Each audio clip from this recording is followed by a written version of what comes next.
நாம் செய்ய போகிறது கருவேப்பிலை சட்னி. இதில் ஏகப்பட்ட மருத்துவ குணம் இருக்குது. சர்க்கரை நோய்க்கு நல்ல மருந்து. கெட்ட கொழுப்பு உடம்புல படுறத இது தடுக்குது. இதில் இரும்பு சத்து அதிகமாக இருக்குது. தலைமுடி உதிர்தல், இளநரை இதெல்லாம் தடுக்குது. இதை வச்சு இன்றைக்கி நான் ஒரு சட்னி செஞ்சு காட்ட போகிறேன். இது போன்ற என் சமையல் வீடியோக்கள் பார்க்க சேனலை சப்ஸ்கிரைப் பண்ணுங்கள். கீழே தெரிய பெல் ஐக்கானை கிளிக் பண்ணுங்கள். இப்போது தேவையான பொருட்கள் என்னென்ட்டு நான் சொல்கிறேன். ஒரு கைப்பிடி அளவு பச்சை கருவேப்பிலையை உருவி எடுத்துக்கோங்க. ஒரு சின்ன பீஸ் புளி எடுத்துக்கோங்க. 3 பச்சை மிளகாய் லைட்டாக எண்ணெயில் வதக்கி எடுத்துருக்கேன். டேஸ்ட் கொஞ்சம் நல்லாயிருக்கும் அப்படின்றதுக்காக. ஒரு 1/2 டீஸ்பூன் உப்பு எடுத்துருக்கேன். இதை வச்சு முதல்ல நம்ம அம்மியில் நல்லா அரைச்சிக்க போகிறோம். அதுக்கப்புறம் தாளிச்சு விட போகிறோம். தாளிக்கிறதுக்கு 1 ஸ்பூன் நல்லெண்ணெய், கடுகு, உளுந்து, பெருங்காயம். இவ்வளோ தான் இதுக்கு தேவையான பொருட்கள். இந்த வீடியோவை ஸ்கிப் பண்ணாமல் பாருங்கள். அப்போ தான் இந்த சட்னி உங்களுக்கு எப்படி டேஸ்ட்டாக வரும்ன்றதை உங்களுக்கு செஞ்சு காட்டுறேன்.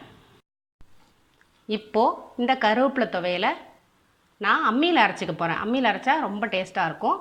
நீங்கள் அம்மி இல்லாட்டி மிக்சியில் கூட போய் யூஸ் பண்ணிக்கலாம். கருவேப்பிலை எடுத்து வச்சுருக்கேன். பச்சை மிளகாய், புளி, உப்பு. இதை வச்சு இப்போது தண்ணி கொஞ்சம் லைட்டாக தெளித்து நைஸாக அரைச்சிக்க போகிறேன். இப்போது பாருங்கள்.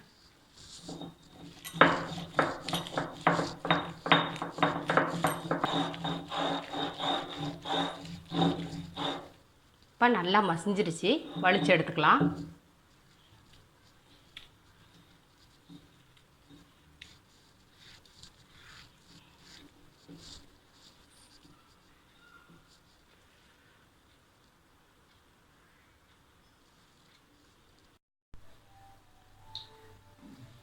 அடுப்பில் பேன் வச்சுருக்கேன்.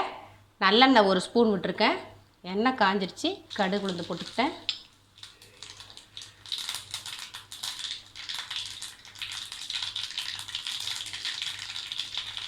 பெருங்காயத்தூள் போட்டுக்கிட்டேன். கருவேப்பிலை.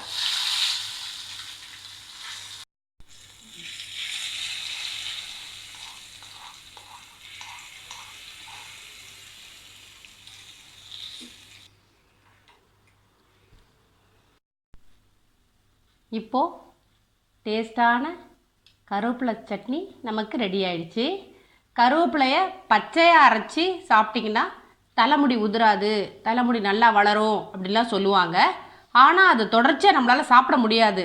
டேஸ்ட்டாகவும் இருக்காது, நமக்கு சாப்பிட்றதுக்கும் பிடிக்காது.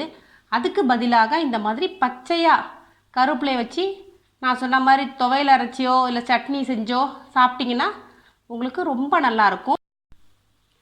இன்றைக்கி நான் தோசையோட இந்த கருவேப்பிலை சட்னியை வச்சு சாப்பிட போகிறேன். டேஸ்ட் ரொம்ப அருமையாக இருக்குது. இதுபோல் என் மற்ற சமையல் வீடியோக்களை பார்க்க என் சேனலை சப்ஸ்கிரைப் பண்ணுங்க. வீடியோ கீழே தெரிகிற பெல் ஐக்கானை கிளிக் பண்ணுங்கள். லைக் பண்ணுங்கள், கமெண்ட் பண்ணுங்கள், ஷேர் பண்ணுங்கள். வேறு ஏதாவது ரெசிபி தேவைப்பட்டால் கமெண்ட் பாக்ஸில் போய் சொல்லுங்கள். நான் செஞ்சு அப்லோட் பண்ணுறேன்.